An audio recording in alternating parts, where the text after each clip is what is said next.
কিভাবে একটি সংবাদ মাধ্যমের যে সংবাদ, সেই সংবাদটি কিভাবে প্রবাহিত হয়, কিভাবে একটা সংবাদের জীবন চক্র আর কি। তোমরা পানি চক্র পড়েছো না?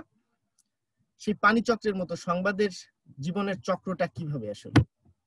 আমরা দুইটা প্রেক্ষাপটে এই বিষয়টি জানবো। একটা হচ্ছে জাতীয় প্রেক্ষাপট, একটা আন্তর্জাতিক প্রেক্ষাপট। তো প্রথমে আমরা জাতীয় প্রেক্ষাপটে আলোচনা করব। তার আগে আমরা একটু শুনি তোমরা নিউজ ফ্লো বলতে কি বুঝো। আমরা তোমাদের কাছ থেকে কিছু পাওয়ার চেষ্টা করি। সাইমা, তোমার কাছে নিউজ ফ্লো বলতে কি বোঝায়, বা ফ্লো অফ নিউজ যেটি বলো। স্যার মানে হচ্ছে সংবাদটা কিভাবে ছড়িয়ে সবার মধ্যে। আচ্ছা, ভালো, নিউজ ডিসেমিনেশন প্রসেস সেটি, কিন্তু ভালো তুমি বুঝতে পেরেছো যে এখানে সংবাদ যাওয়া আসার ব্যাপার রয়েছে। সোহানের কাছে কি মনে হয় নিউজ ফ্লো বা ফ্লো অফ নিউজটা কি?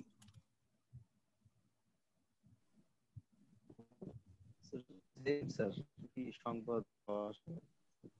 আচ্ছা আচ্ছা, সাদিয়া জি স্যার। তোমার কাছে কি মনে হয় নিউজ ফ্লো বা ফ্লো অফ নিউজ কি? স্যার নিউজ ফ্লো আমার কাছে মনে হয় যেহেতু প্রবাহ মানে দেশের জাতির ভিতরে যেভাবে ছড়িয়ে যায় নিউজটা, এবং দেশে এবং বিদেশে সব জায়গায় এখন তো স্যার মিডিয়া অনেক স্ট্রং, পুরো বিশ্বে যেভাবে নিউজ কোনো একটা তথ্য ছড়িয়ে যায় সেটাই নিউজ ফ্লো আমার মনে হয়। না না, এটা তোমরা যেটা বলতেছো এটা হচ্ছে নিউজের ডিসেমিনেশন।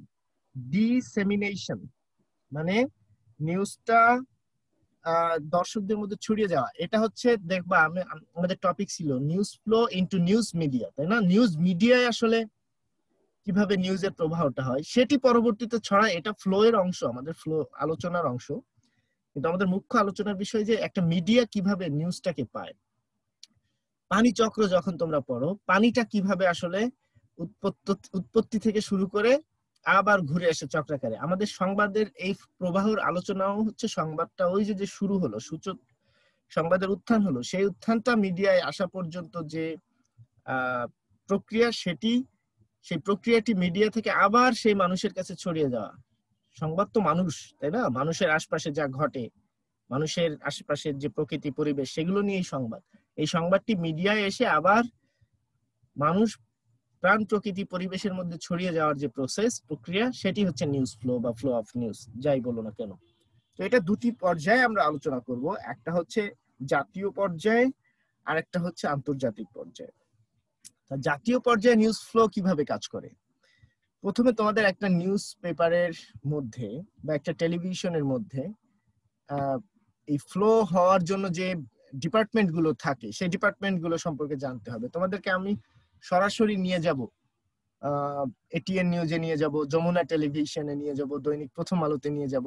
আগামীকাল ফারুক আসিফ আসবেন আমাদের সঙ্গে কথা বলতে, তোমরা জানো। ওনার কাছ থেকে আমরা এই প্রতিশ্রুতি রেখে দিব যে আমরা ওনার হাউসে মানে ভিজিট করতে যাব। তো যে কারণে মানে নিউজ ফ্লোটায় নিউজ মিডিয়ার এই যে অর্গানোগ্রাম স্ট্রাকচার, এটি গুরুত্বপূর্ণ। সেটির কারণ হচ্ছে এই নিউজ মিডিয়ার মধ্যেই হচ্ছে নিউজটা অনেক ক্ষেত্রে এখান থেকে ওখানে যাওয়া আসা করতেছে। মোটামুটি একটা নিউজ মিডিয়ায় অনেক ধরনের ডিপার্টমেন্ট থাকে। হ্যাঁ, তো মোটামুটি বড় ধরনের ডিপার্টমেন্ট গুলো একদম সব মিডিয়া হাউসে যেগুলো থাকে সেগুলো হচ্ছে, এক নম্বর হচ্ছে এডিটোরিয়াল যে ডিপার্টমেন্ট, হ্যাঁ, যেখানে এডিটর, অ্যাসিস্ট্যান্ট এডিটর বা অ্যাসোসিয়েট এডিটর যেটাই বলো না কেন, ডেপুটি এডিটর, এই ধরনের মানুষগুলো থাকে। এক্সিকিউটিভ এডিটর, হ্যাঁ, বা পত্রিকার অ্যাডভাইজাররা, তারা সেখানে থাকে। এটা হচ্ছে এডিটোরিয়াল ডিপার্টমেন্টে এই বিষয়গুলো থাকে। আচ্ছা, এরপরে নিউজ সেকশন। নিউজ সেকশনের আবার কয়েকটি বিভাগ থাকে।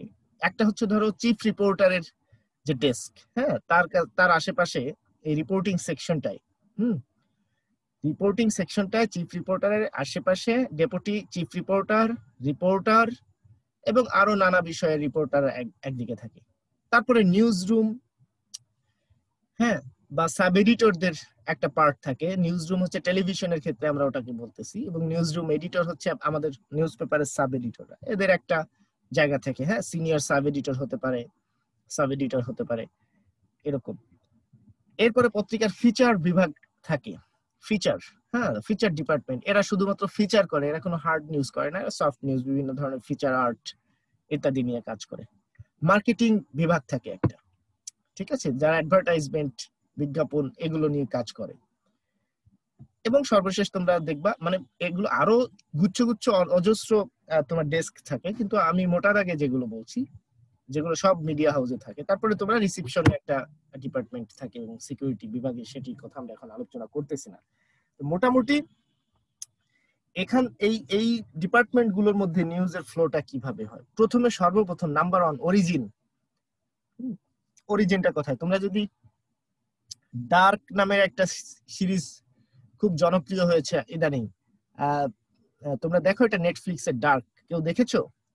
ডার্ক সিজন 3 বেরিয়েছে কিছুদিন আগে।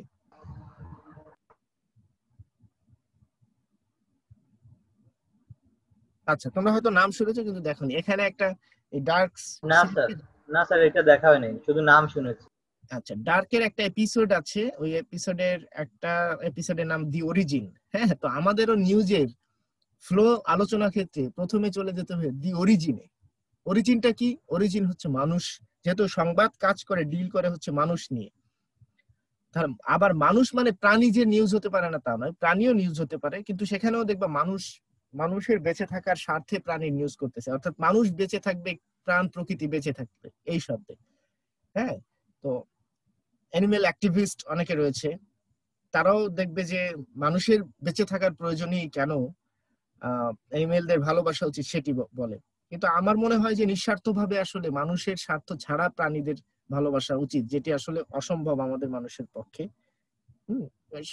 কিছু কিছু মানুষ অবশ্য দেখা যায় এটা করছে। যা হোক, আমাদের অরিজিন হচ্ছে সংবাদের ক্ষেত্রে, মোদ্দা কথা সংবাদের প্রবাহের ক্ষেত্রে অরিজিন হচ্ছে মানুষ, তার প্রকৃতি, প্রাণ, তার চারপাশের পরিবেশ, আবহাওয়া ইত্যাদি। মানুষ কি ঘটাচ্ছে, কি ঘটালো, হ্যাঁ, এবং তার আশেপাশের প্রকৃতিতে পরিবেশে কি ঘটছে। মানুষ খুন করেছে, মানুষ জমি দখল করেছে, মানুষ ঘুষ খেয়েছে, তার আশেপাশের পরিবেশে যেমন মাদারীপুরে 25টা বানরকে বিষ খাইয়ে হত্যা করেছে মানুষ। আবার আর্কটিকের বরফ গলে যাচ্ছে, সমুদ্র পৃষ্ঠের পানির উচ্চতা আরো 1 মিটার বেড়ে যাচ্ছে, পৃথিবীর প্রায় 10%, 10-15% ডুবে যাওয়ার আশঙ্কা। এগুলো সব মানুষ এবং তার আশেপাশের প্রাণ প্রকৃতি নিয়ে মানে ঘটনা। এগুলো হচ্ছে অরিজিন, সংবাদ প্রবাহের অরিজিন, একদম সূচনা বিন্দু, স্টার্টিং পয়েন্ট। এখান থেকে একজন প্রতিবেদকের কাছে, একজন রিপোর্টারের কাছে তথ্যটি যাবে। এই তথ্যটি যাওয়ার ফ্লোটা নিয়ন্ত্রণ করবে সোর্স, SOURC, সোর্স। কে এই গ্লেসিয়ার, কে এই বান্দরগুলো মরে যাওয়ার ঘটনাটি জানাচ্ছে নিউজের প্রতিবেদককে? সে নিজেও হতে পারে, নিজেই অনেক সময় সোর্স হয়ে যেতে পারে, আবার অনেক সময় কোনো মানুষ সোর্স হতে পারে। তো এই সোর্সের মাধ্যমে সর্বপ্রথম অরিজিন থেকে সোর্সের মাধ্যমে নিউজটা চলে গেল প্রতিবেদকের ব্রেইনে, মগজে।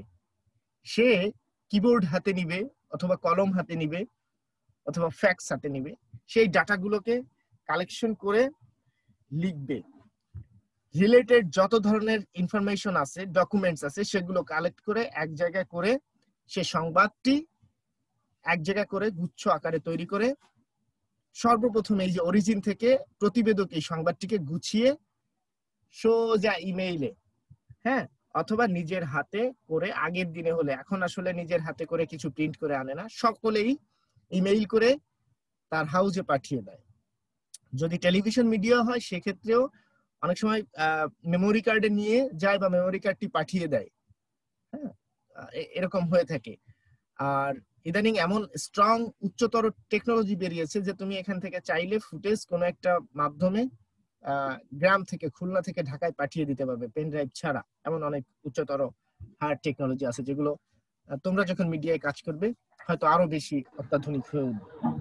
অর্থাৎ সরেজমিন তোমার ঢাকা নাও যেতে হতে পারে, এখান থেকে ফুটেজ পাঠিয়ে দিতে পারো। আর লিখিত হলে ছবিটাকে সংরক্ষণ করে সুন্দর করে রিলেভেন্ট যদি ছোটখাটো কোনো ভিডিও থেকে থাকে সেটিকে যুক্ত করে ঘটনা সংশ্লিষ্ট সকল তথ্য একত্রিত করে এটি পাঠিয়ে দিতে হবে সোজা তোমার কেন্দ্রে। কেন্দ্রে কার কাছে যাবে? তোমরা প্রত্যেকটা নিউজ মিডিয়ায় দেখবে অনেকগুলো ইমেইল দেওয়া থাকে @editor, এডিটরের কাছে একটা যাবে, নিউজ রুমে একটা যেতে পারে, চিফ রিপোর্টারের কাছে। হ্যাঁ, তো সচরাচর এডিটরের কাছে সচরাচর সংবাদটি যায় না। আমি বাংলাদেশের প্রথিত যশা কয়েকটি গণমাধ্যমের একদম কাছে থেকে এই ফ্লো প্রবাহটি দেখেছি। সরাসরি এডিটরের কাছে আসলে নিউজ পাঠাতে প্রতিবেদকদের নিষেধ করা হয়, কারণ এডিটর এই সমস্ত কিছু বাছাই করার আসলে উনি এত পলিসি মেকিং রিলেটেড বিষয় নিয়ে ব্যস্ত থাকার সম্ভাবনা যে এগুলো ওনার আসলে পাই টু পাই দেখা কঠিন।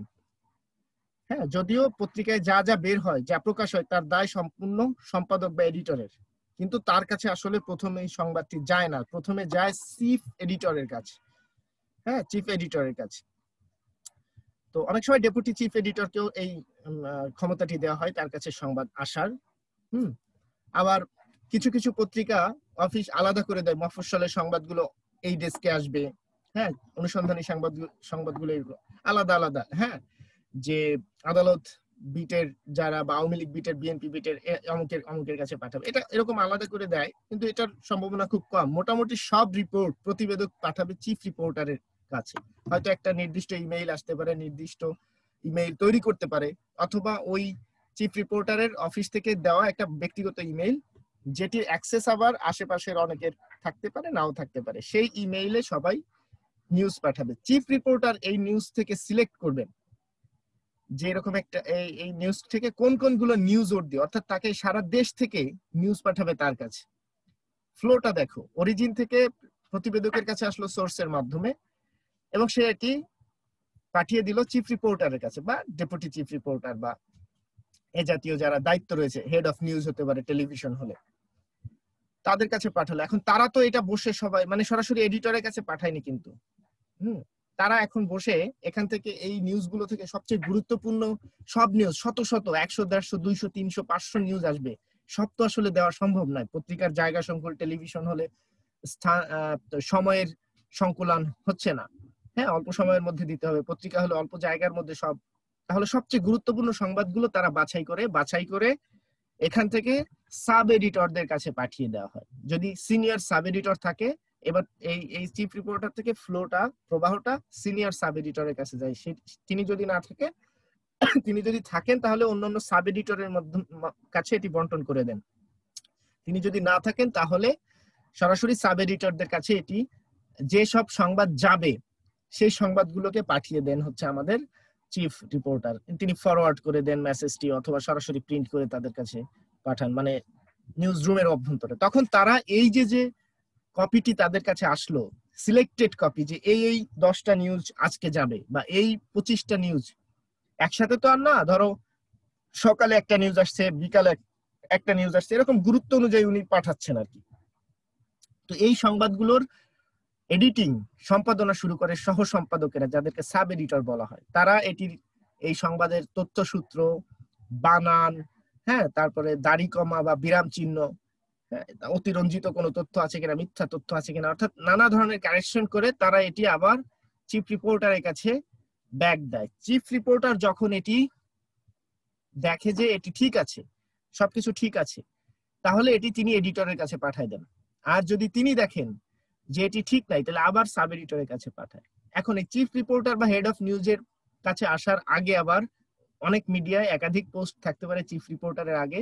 সাব এডিটররা ডেপুটি চিফ রিপোর্টার বা ডেপুটি হেড অফ নিউজ তাদের কাছে দিতে পারে, ফ্লোটা তাদের কাছে যায়। তারা এটি দেখে এটি কিন্তু আবার হেড অফ নিউজ বা চিফ রিপোর্টারের কাছে দেয়। চিফ রিপোর্টার সাহেব আবার এটি পাঠিয়ে দেয় হচ্ছে এডিটরের কাছে। এডিটর যখন ওকে করে, নিউজটা দিয়ে দাও, দেন এটি চলে যায় তোমার আমাদের যে পাবলিকেশনের সঙ্গে জড়িত যে মানুষগুলো রয়েছে এদের কাছে। তারা যে দায়িত্ব রয়েছে, তারা এর উপর ভিত্তি করে একটা প্লেট তৈরি করে। হ্যাঁ, এই নিউজগুলোর উপর ভিত্তি করে সেই প্লেটটি পাবলিকেশন হয় এবং পরবর্তীতে পত্রিকা আকারে চলে আসে।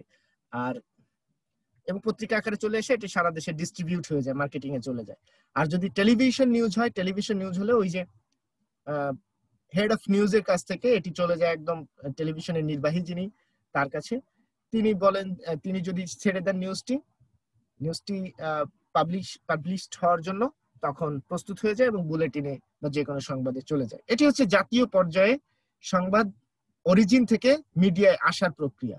এবার আসার পরে ফ্লোটা তোমরা দেখো পাবলিশড হয়ে গেল, পত্রিকাটা পাবলিশড হলো, এখনকার ফ্লোটা কি?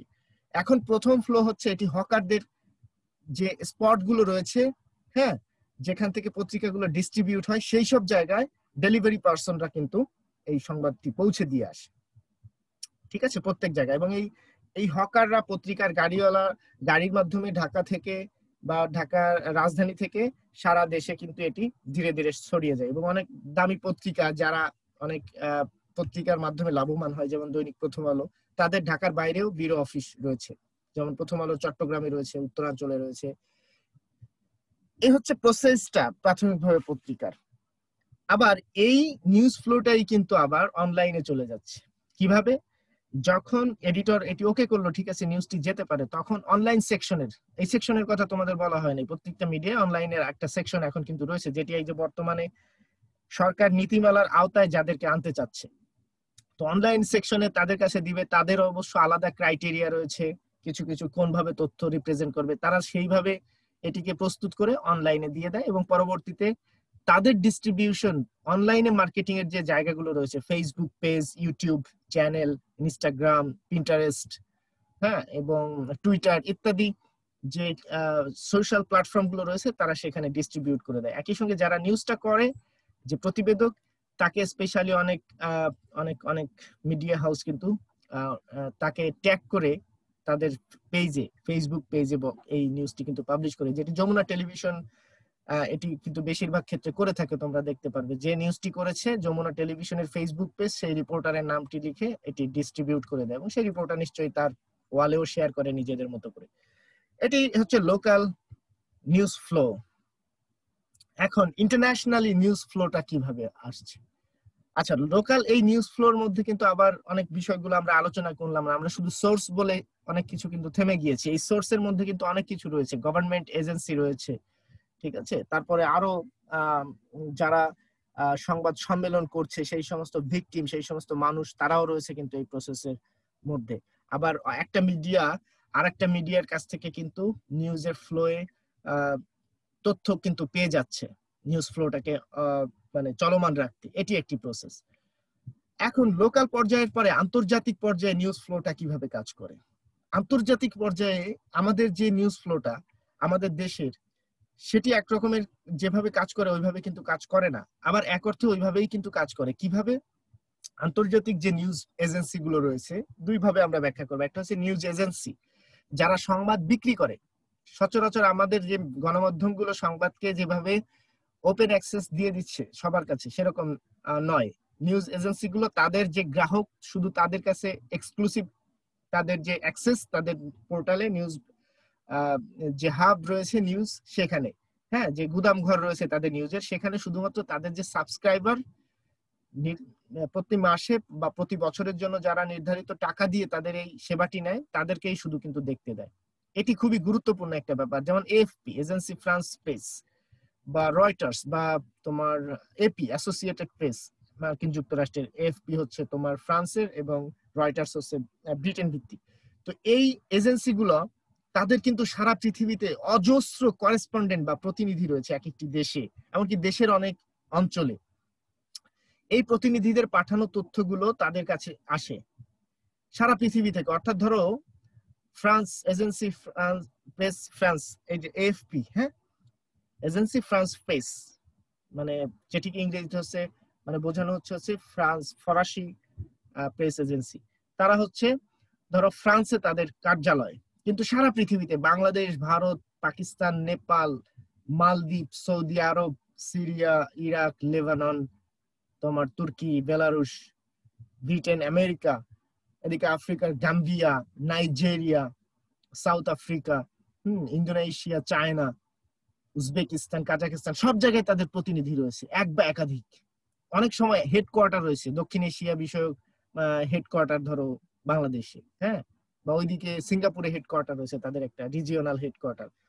তো প্রত্যেকটা জায়গায় তাদের করেসপন্ডেন্ট রয়েছে। এই করেসপন্ডেন্টরা সংবাদটি পাঠিয়ে দেয় ফরাসিতে। চিন্তা করো, একটু ভাবো, এটা হচ্ছে পুরো পৃথিবী। আমি যদি একটু রাউন্ড কিছু তোমাদেরকে দেখাতে পারতাম, রাউন্ড রাউন্ড রাউন্ড। আচ্ছা, এই মুহূর্তে আমার কাছে রাউন্ড কিছু নেই, আমি জাস্ট গ্লাসটি দেখাচ্ছি। এটা হচ্ছে তোমার গোটা পৃথিবী, গোটা পৃথিবী। এটা ফ্রান্স হচ্ছে এখানে একটা পয়েন্টে আছে, তো এইখানে একটা দেশ, এখানে একটা দেশ, এরকম চারপাশে দেশ, এই সকল দেশের সংবাদ কিন্তু এই এএফপির প্রতিনিধিরা এখানে পাঠায় দিচ্ছে, এখানে পাঠায় দিচ্ছে, এখানে পাঠায় দিচ্ছে, এখানে পাঠায় দিচ্ছে, এখানে পাঠায় দিচ্ছে, সকল দেশের সংবাদ। এখন যেহেতু এক্সক্লুসিভ অ্যাক্সেস শুধুমাত্র যারা সাবস্ক্রাইবার, যাদের অর্থ আছে তারাই পাচ্ছে, তাহলে সবাই কিন্তু এই অ্যাক্সেস পাচ্ছে না। এবার ওই তথ্যটা এএফপি আবার সবার কাছে বিক্রি করছে।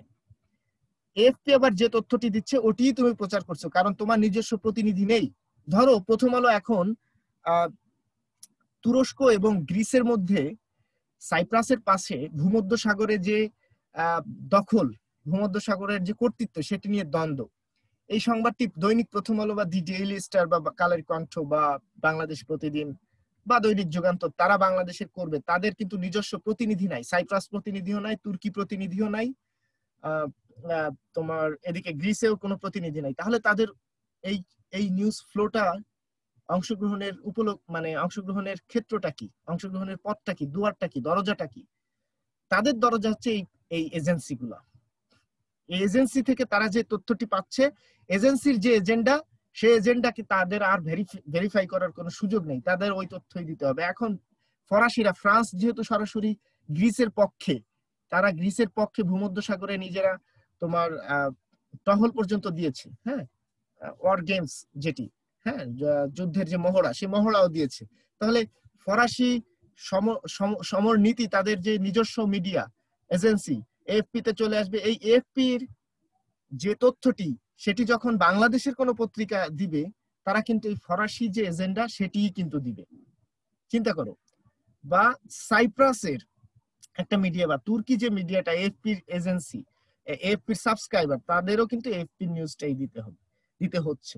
এভাবে তোমার আমার মগজকে কিন্তু এই নিউজ ফ্লোর মাধ্যমে, মানে নিউজ ফ্লোর মাধ্যমে পশ্চিমা দেশগুলো বা শক্তিশালী মিডিয়ার যে দেশগুলো, তারা কিন্তু দখল করে রাখে। তারা তাদের ফরেন পলিসি এই মিডিয়ার, এই নিউজের মধ্যে কিন্তু প্রবেশ করিয়ে দেয়। তো বাংলাদেশের ওই মিডিয়াটা ফরাসি এজেন্সি ফ্রান্স প্রেস থেকে যে তথ্যটি প্রচার করবে, সেটি কিন্তু নির্মোহ হওয়ার সম্ভাবনা কমে যাবে।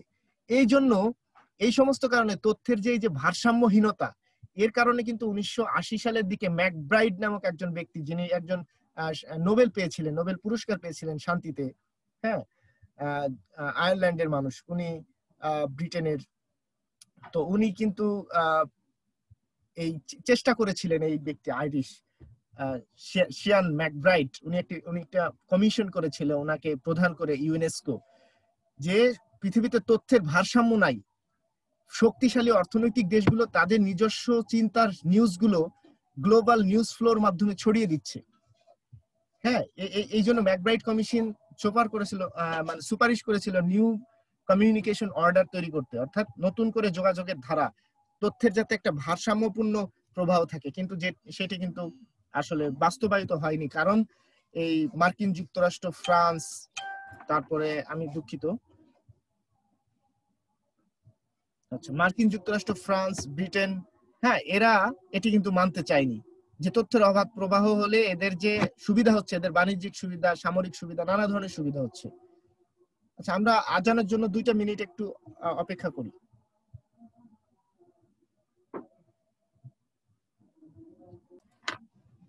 শুনতে পাচ্ছ সবাই?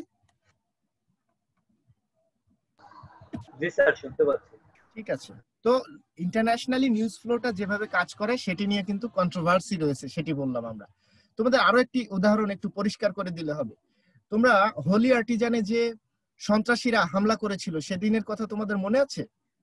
2016 সালের জুলাই মাসে, 2 জুলাই, এই নিব্রাস প্রভৃতি সন্ত্রাসবাদী যে জঘন্য মানুষগুলো আমাদের এই আর্টিজান বেকারিতে হামলা করে অনেক বিদেশি বন্ধু রাষ্ট্রের মানুষদের মেরে ফেললো, জাপানিদের, যারা আমাদের নিঃস্বার্থভাবে ভালোবাসে। এই মূর্খ অশিক্ষিত এই জঙ্গিরা, এরা যখন হামলা করলো, তখন এই সংবাদগুলো আমাদের পুরো মিডিয়ায় আসছিল।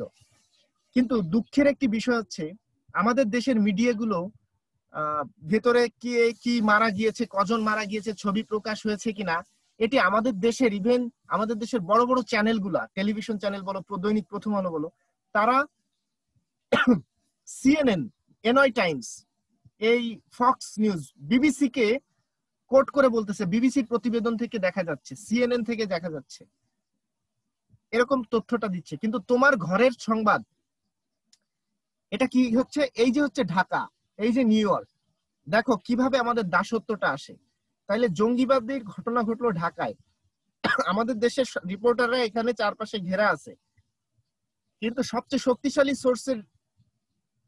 সোর্স গঠন করে ফেলছে ওদিক দিয়ে সিএনএন।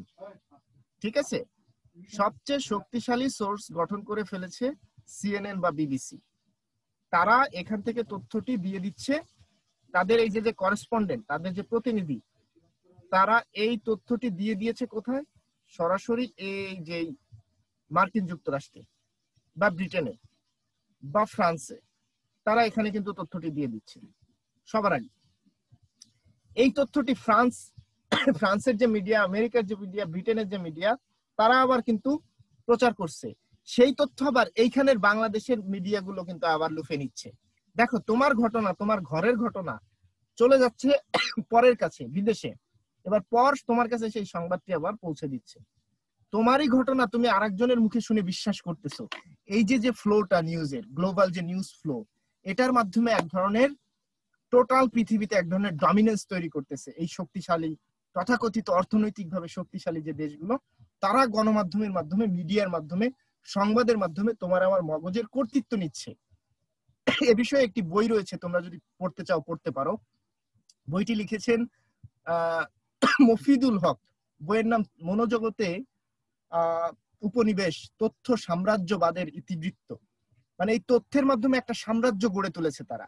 চিন্তা করো, তোমার সংবাদ, তোমার বাড়ির পাশে একটা মানুষ মারা গেছে বা একদল সন্ত্রাসী হামলা করেছে, তুমি জানো না কি হচ্ছে, ঘটনা চলে গেছে সিএনএন এর কাছে, সে কিন্তু জেনে যাচ্ছে। ঘটনা চলে গেছে লন্ডনে বিবিসির প্রতিনিধির কাছে, সে জেনেই ফেলছে, সে আবার তোমাকে আবার জানাচ্ছে। এই যে তার কাছ থেকে তোমারই তথ্য নিতে হচ্ছে, এর কারণে তার প্রতি তোমার এক ধরনের নমস্য দাসত্বপূর্ণ মানসিকতা তৈরি হচ্ছে। এই যে গ্লোবাল নিউজ ফ্লো, এটাকে চ্যালেঞ্জ করেছিলেন ম্যাকব্রাইড। তিনি বলছিলেন যে এই কমিউনিকেশন অর্ডারটা ঠিক নেই, এটাকে ঠিক করা উচিত। যে কমিউনিকেশন অর্ডার এখন রয়েছে, তথ্য প্রবাহের যে অর্ডার রয়েছে, নিউজ ফ্লোর যে অর্ডারটা এখন রয়েছে, সেটি নিঃসন্দেহে নিরপেক্ষ নয়, সেটি পক্ষপাত দোষে দুষ্ট।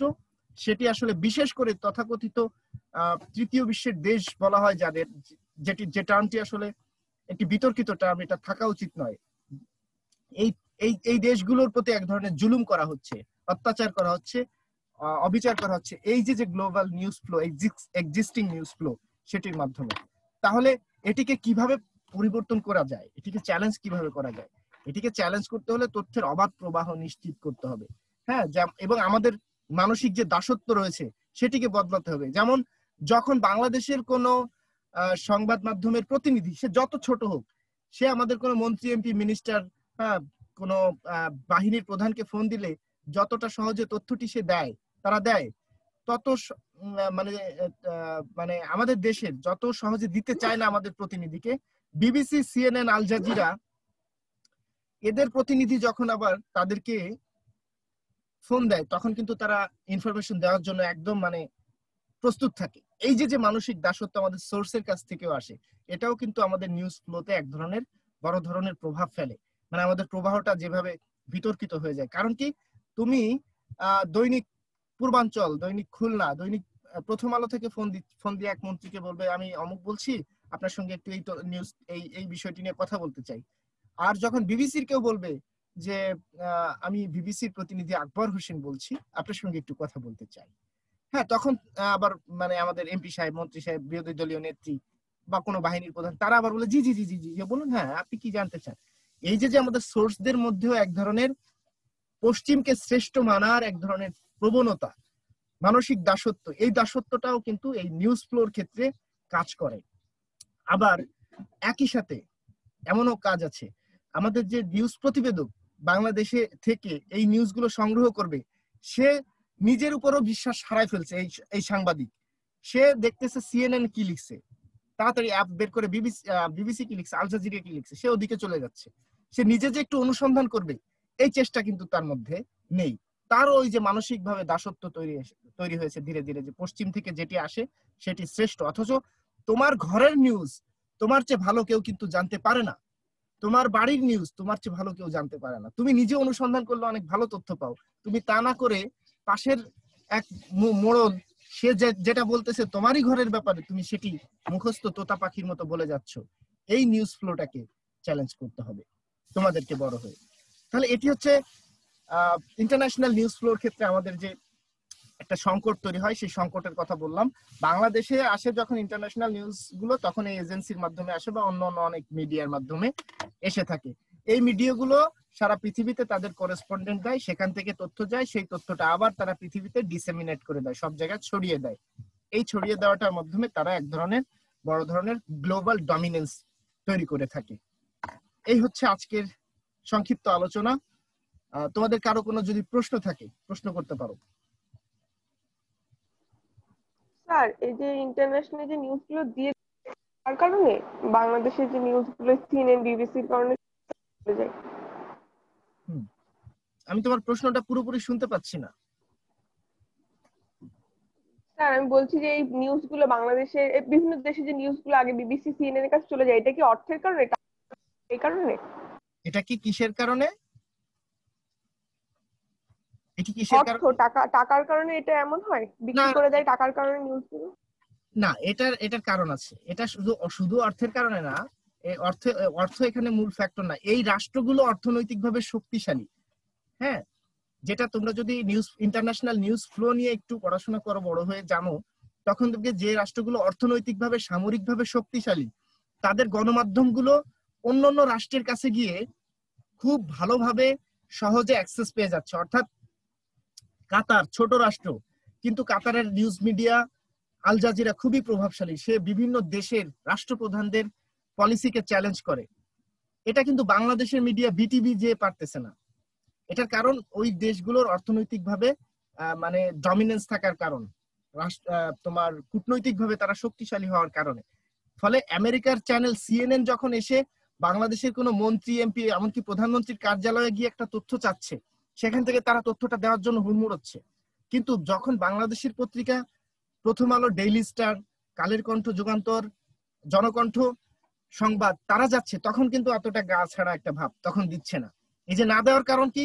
প্রথম আলোর যা মালিক, দৈনিক সংবাদের জনকণ্ঠের যে মালিক, সে তো আর প্রেসারাইজ করতে পারছে না। কিন্তু আমেরিকার একটি সংবাদ মাধ্যমকে তুমি যখন তথ্য না দাও, এই সংবাদ মাধ্যমের প্রধান গিয়ে মার্কিন প্রেসিডেন্টের কাছে বা ব্রিটিশ প্রেসিডেন্টের কাছে বলতে পারে যে ওই দেশে ফ্রিডম অফ এক্সপ্রেশন নেই, তারা নালিশ করার সুযোগ রাখে। ফলে তাদের প্রতি এক ধরনের মানসিক দাসত্ব থাকে আমাদের মতো দেশের রাজনীতিবিদ, বিরোধী দলীয় রাজনীতিবিদ বা বাহিনী প্রধান নানা জনের। এই কারণে মূলত তাদের প্রতিনিধিগণ তথ্যগুলো আমাদের চেয়ে আগে পেয়ে যাচ্ছে। কিন্তু আমাদের আরেকটা কারণ রয়েছে, আমাদের সাংবাদিকরা যারা রয়েছে আমাদের মিডিয়ায়, তারা অনেক বেশি মানে অলস। তাদের মধ্যেও এক ধরনের দাসত্ব রয়েছে, যে বিবিসি, সিএনএন, এপি, রয়টার্সে কি আছে তথ্যটা, তাদের কি আছে ওইটার দিকে তাকায়। নিজে যে অনুসন্ধান করে খুঁজে বের করার চেষ্টা তাদের খুব কম থাকে। আবার অনেক সময় অর্থের অভাবে আমাদের মিডিয়াগুলো বাইরের দেশে করেসপন্ডেন্ট দিতে পারে না, প্রতিনিধি দিতে পারে না, ফলে তাদের অন্যের উপর নির্ভরশীল হওয়ার সুযোগ তৈরি হয়ে যায়। আশা করি বোঝাতে পেরেছি। জি স্যার। আচ্ছা, আর কারো কোনো প্রশ্ন? ঠিক আছে, আর কারো কোনো প্রশ্ন নেই। তোমাদের কালকে রাত 10টায়, কালকে কিন্তু আমি বলেই দিলাম আবারও, ফারুক আসিফ আসবেন তোমাদের news gathering and writing course এবং কনসেপ্টস অফ জার্নালিজম কোর্সের ক্লাস হিসেবে, দুইটা কোর্সের ক্লাস হিসেবে আগামীকাল রাত 10টার ওয়েব ডিসকাশনটা কিন্তু মানে পরিগণিত হবে। এবং যারা উপস্থিত থাকবে না বা প্রশ্ন করবে না, আমি চাই প্রশ্ন করো। কালকে হচ্ছে যারা প্রশ্ন করবে ইফেক্টিভ প্রশ্ন করে, তাদের তোমরা ফারুক আসিফের কাছ থেকে যারা যারা জেনে নিতে পারবে, তাদের জন্য এক ধরনের মার্কিং করব আমি এই তাদের এই পারফরমেন্সটা দেখে। এটা তোমার বন্ধুদের কাছে জানিয়ে দিও যে ফারুক আসিফকে প্রশ্ন করে এক ধরনের পারফরমেন্স মার্ক পাওয়ার সুযোগ থাকবে আগামীকাল। সবাই ভালো থেকো, আমাদের আবার দেখা হবে।